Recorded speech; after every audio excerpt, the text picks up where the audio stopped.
Évangile de Jésus-Christ selon saint Luc, chapitre 6, versets 36 à 38.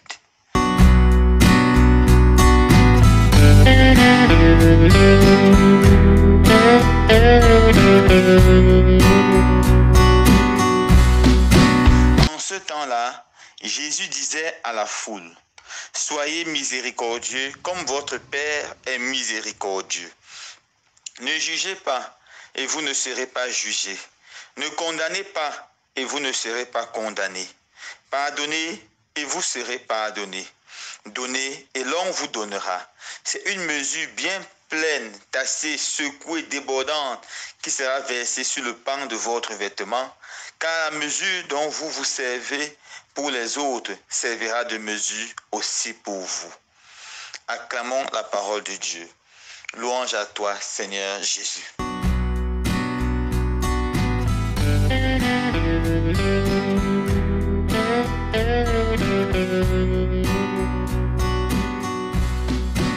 Frères et sœurs bien-aimés, dans l'évangile de ce jour, Jésus donne un nombre de conseils très importants à ses disciples.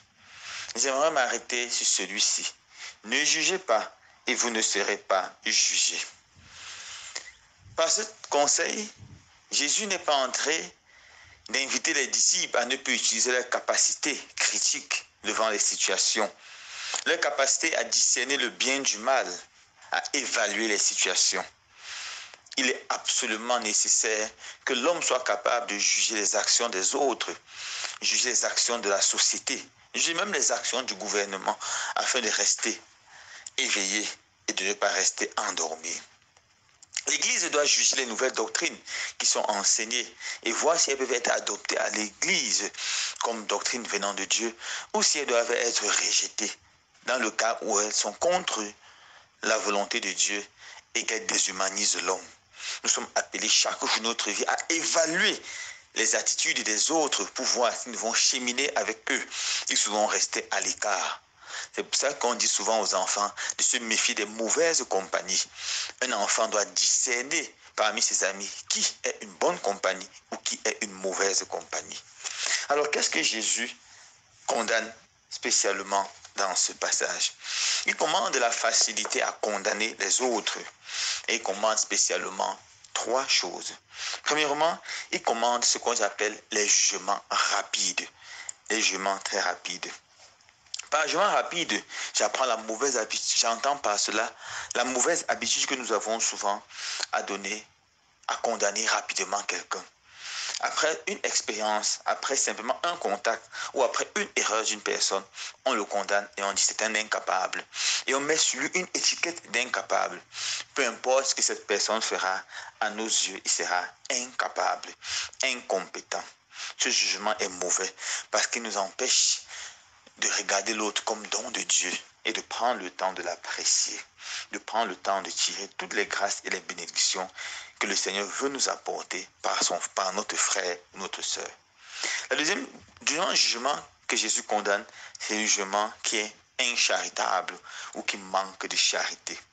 C'est un jugement trop dur, c'est un jugement trop strict sur les autres, sans prendre le temps de les regarder avec amour, de les regarder avec compassion. C'est là alors qu'on voit le lien avec ce que Jésus dit.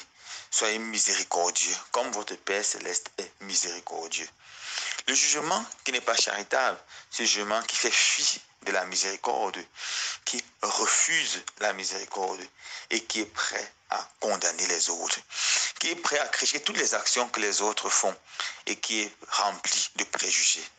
Ça rappelle cette histoire racontée par le docteur Johnson, le très célèbre docteur en linguistique qui a traduit, écrit une version complète du dictionnaire anglais, ou mieux la première version complète. Il raconte qu'un jour, il rentrait de chez lui et il a trouvé une femme qui mourait de faim dans la rue, malade. Il a porté cette femme et il l'a amenée chez lui. Il l'a soignée, nettoyée et il restait avec elle jusqu'à ce qu'elle se trouve en bonne santé. Et quand elle était en bonne santé, il l'a raccompagnée chez elle, il l'a aidé à pouvoir s'aménager. Alors il dit, ce qu'il a reçu après cet acte de charité de ses frères, amis et collègues, c'était un jugement très mauvais. Les gens disaient, il a accepté cette femme, pas parce qu'il voulait l'aider, parce qu'il voulait abuser d'elle. Il a été très blessé quand il a appris cela. Et il disait, à la fin de ce livre, le jugement non charitable détruisent la gentillesse et la charité qu'il y a dans le cœur de notre prochain. Nous devons apprendre à poser sur les autres un jugement bon et ne pas projeter nos propres péchés, nos propres défauts sur les autres. Le troisième jugement que Jésus condamne, c'est le jugement qui manque de merci, qui manque de miséricorde. Qui manque de miséricorde. Le jugement qui manque de miséricorde, c'est un jugement strict et dur qui est fondé sur un esprit de méchanceté, de haine ou peut-être de vengeance.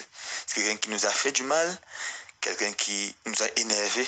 Alors quand je trouve dans une situation, au lieu d'évaluer la situation de façon objective, on se rappelle tout ce qu'on a eu à faire avec la personne ou tout ce qu'on a souffert de la personne et on condamne immédiatement la personne sans réfléchir profondément. Voilà le jugement que Jésus condamne. Alors mes frères et sœurs bien-aimés, le temps de carême, c'est un temps par excellence où nous devons lutter contre notre mauvaise habitude de juger rapidement et de condamner les autres.